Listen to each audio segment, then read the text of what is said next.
Hello my friends,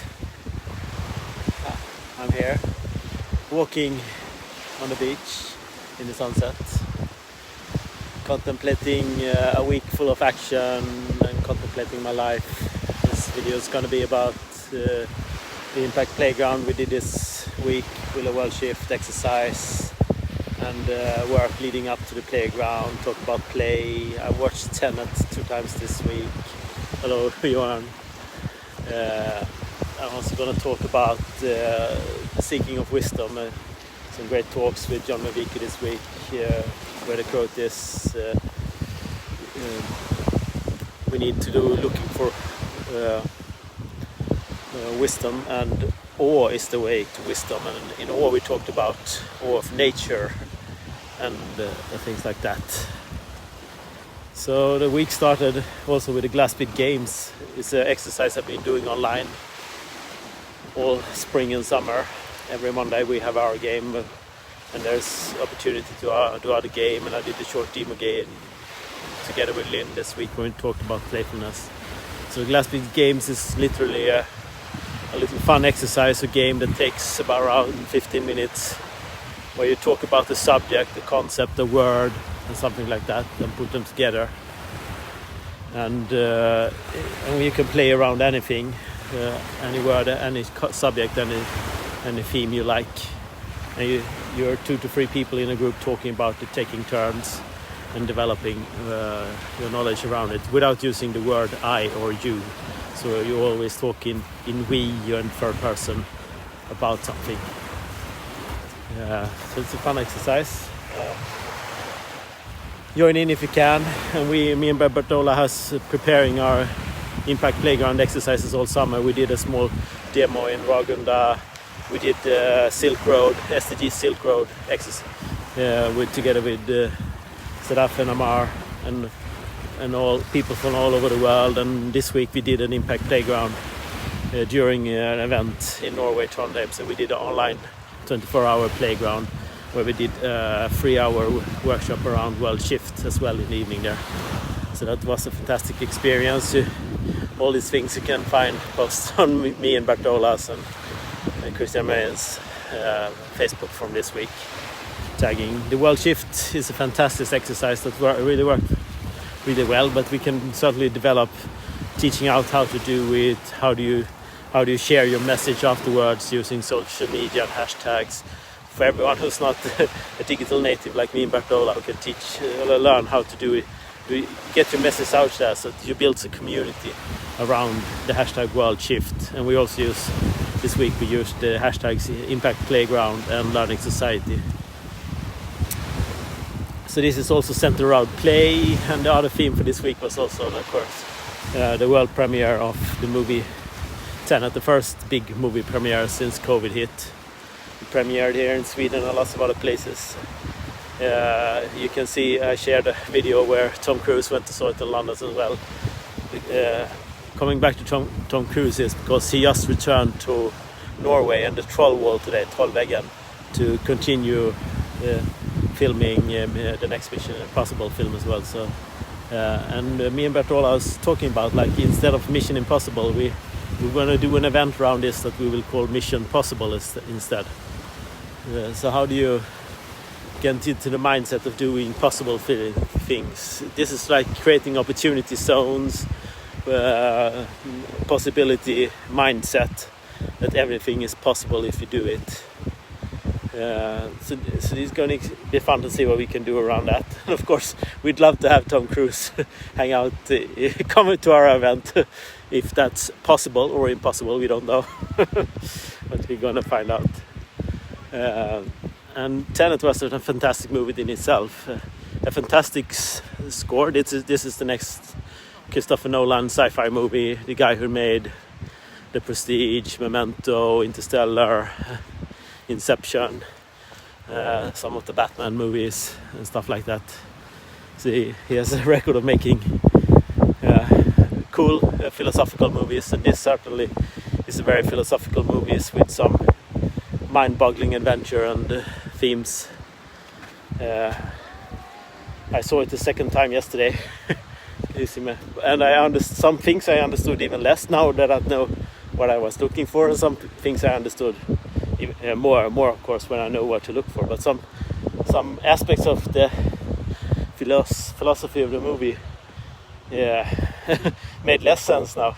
Also, like, you have to take into account that there's some aspects of they're breaking some of our physical laws, maybe, in a sense that this you just have to buy that. But apart from that, there's a lot of other cool philosophy things in it, and there's a core message as well.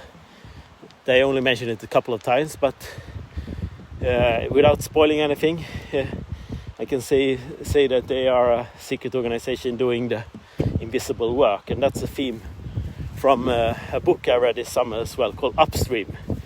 And the concept is that you and a friend go camping by the river, and you go a swim in the river, and you go up, and just as you're about to leave the river, you hear a child screaming in the river, and without hesitation, you and your friend swims in and save the child. And just as you brought him up on the shore, there's another scream in the river. So you jump in again and save this kid. And just as you have this kid up, again there are two children screaming in the river. And this continues for a while. And you get all the children out of the river. And suddenly your friends leave and walks away. He said, "What are you doing? You have to save these children," you say. And then he said, no, I'm going upstream to stop the person throwing the children into the river in the first place. So upstream is the concept that if you prevent something from never happening, there's no gratitude, there's no thanks for you doing the work of doing that. But this is the work we have to do. So we all seen during the last 10-20 years there's been some big galas, at least here in Sweden, where we celebrate heroes who have done here fantastic work. But this is people who have reacted to an accident or stuff like that. But there's also a lot of heroes in society that do the upstream work, that prevent the accidents from happening at all. But they never get celebrated in big galas and stuff like that. And that's the work they're doing in TENET as well, so the upstream work. And that's the work me and Bertola have been doing for many years now, like how do we build the communities and create a better world. Just as we share knowledge that this is the way to do it. We know for certain that we have to do the upstream work of doing this. But there's the dilemma and the problem as well, because how do you... And this is not just, there's literally millions of people doing very important work, and has to do work that has never been done before as well. Creating new models that make the new one obsolete and stuff like that, the invisible work. And people in the current system you can't hire people to do the invisible work because they don't know that it has to be done yet. And that's the dilemma. How do you find and support yourself in a world in the old paradigm while creating the new models at the same time? So I'm glad for any more conversation and input. I've been talking to people all year or for several years about this, but it's certainly even more urgent now during COVID times to figure out how do we design new mindset and models around the learning society, lifelong learning, partnership for the goals, and of course all the 17 goals and the 169 part goals of these 17 goals. So all the work we have to do in the coming years together. Start collaborating, coordinating the work that we think is most important, goal number 17. How do you start coordinating and we create learning journeys, impact journeys, impact playgrounds, and all of these things we need to do to learn all the things we need to do. And that's what we will experiment this week in the Impact Playground event. Just getting feedback, connecting. There was a lot of people from all over the world. We have a WhatsApp group that's going now. There's new messages popping up all the time from people all over the world now, talking what their work and sharing and starting collaborating. So we don't know what this will lead to. And it's hard to measure as well, because this is the intangible things, social capital, knowledge and stuff that it's hard to measure, and perhaps we shouldn't measure. And that comes back to the talk I did with John Babicki about this, like what is the wisdom in this, a world that goes towards wisdom, people doing the wisdom seeking, wisdom work, sense making, and what we call also meaning making. Van Vike calls of the meaning crisis, and Thomas Björkman talks about the meta crisis, and that's where he came up with the term for me as well this week. What is the work I do? I'm a playground facilitator, but I also a meaning maker, in the sense like I create meaning and value for people when connecting them while doing the playful playgrounds as well. So that's very interesting to see what's going on there. Hello everyone joining in, talking about my week here, TENET, Impact Playground, Glassbead Games, and also the work we're doing and need to be doing right now. And I'm thinking the two questions I said when we summed up, there's a YouTube video, I'll share it, where we summed up the whole event with Christian Marion. I said, me and Bertola calls ourselves future navigators, and my part of being a future navigator is Captain Future. So as Captain Future and a future navigator, what is the work? A navigator is a combination of things. It's a weaver that connects people, builds social capital. It's a sense maker that tries to make sense of a complex world. It's a meaning maker that looks at the stories and the narratives we tell each other and ourselves. So there's a couple of questions. As the world gets more complex every day, there's more information out there. There's more YouTube videos. There's more science. There's more doctoral studies. There's more books. There's more of everything to read, study, make, and connect the dots. And there's more people. There's more projects. There are more startups. There are more entrepreneurs. There's more innovation. There's more things coming out of R&D labs all over the earth. And who can keep track on all that as the world gets more complex? And that's just the data and information. And then we have all the behavioral stuff going on, cultures, events, and stuff like that. Who keeps track on that? So the main question is there: who does what, and who knows who does what, and who helps everyone doing it? And that's what the navigator does. And that's like, it's not a journalist per se, it's not sensationalism per se, it's a combination of roles, and a navigator can be at least 20 different roles. But what I'm feeling and seeing even more as I speak and think about this is that to make sense of this world, we need a new role in society. Every city should have a staff of navigators who can help everyone else in this city, the public servants, the companies, the citizens, to help them make sense of the world, like not in the traditional news sense, but actually like on a personal sense. So if you need help getting a job, getting an education, training, you need connection somewhere in the world around the subject or stuff like that. It's not every man for himself anymore. We have to start helping people, because no one can research and do the hard work and understanding all that's going on in the world, all over the world in this place. We need a staff of millions of people that in every city connects and learn from each other, what we call a learning society. And these navigators or weavers, or what we want to call them, that's the theory we have. And it's be cool to start experimenting and prototyping around this, to having these people in every city, helping everyone else navigating this complex world of today and tomorrow. And that's my thesis, and that's what I want to continue doing. So if you know anyone who is bold enough or have the courage to start doing this, please contact me and Bertola. We see what we can start collaborating, making this to scale up this experiment, if it's even possible. So, and that's part of the playground as well. How do you? By that we'll of course run a lot of events. Now during COVID times, everything's gone digital, and that's where we're digital natives, me and Bertola. So we're very comfortable navigating a whole world digitally, moving in forums, message groups, YouTube videos, hanging out in Zoom calls from people all over the world. I try to do as much as I can, and I'm very curious of looking into all kinds of networks and groups and regular meetups online. I, of course, so this is very interesting and fascinating to actually see what's going on in the world around all the subjects about creating a better future and what's happening right now. Yeah, I'm sitting here in the beautiful sunset at Tylösand in Halmstad, west coast Sweden here, my hometown. I grew up here, and 2 years ago I moved back here. So I live here right now without my daughters, sadly, but I'm hoping to soon maybe see if there's any possibility to see my daughters again. But I like it here.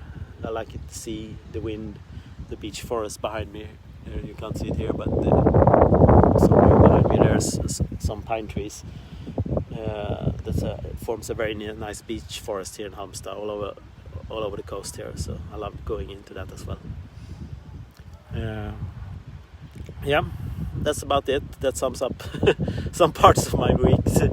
I learned Socratic speed dating last night and stuff like that, and we talked about a lot about. There was some talk about how do you actually conduct digital meetings now. The warm-up period is over now. With many people in organization getting back to work this fall, we can't be novices anymore. And many people has just took their physical events and the physical meetings and transformed them into digital ones where you sit passively to listen, and that doesn't work when people sit at home anymore. So we have to do experiments like the playground to actually understand how can we engage people online in Zoom calls and video calls and between calls, and build digital communities that also transcends and transform into the physical people you've known before COVID and people you're gonna meet after COVID, and you actually meet people also physically, but not that much. There won't be big events and the networking stuff like going on. So we have to transform and see how do we make fun and interesting places to meet online, just not a regular Zoom call, but also things going on. So, and I did my silly dance, full dance move. I did that in the playground. It was a great success to Despacito and things like that. That's the simple things you can do to build energy and fun and meaning together. So looking forward to exploring this furthermore. I will sitting, thinking, writing all evening here by myself, and me and Bertola's going to continue to talk tomorrow and sum up and see what we can take out from this playground and plan the next event, Mission Possible. In 2 weeks we will have the event Mission Possible, and see if we can get Tom as well, Tom Cruise that is, when he is at Trollväggen. Bertola is an old climber, so maybe he can climb up there together with Tom Cruise or something like that. We will see. So nice seeing you all.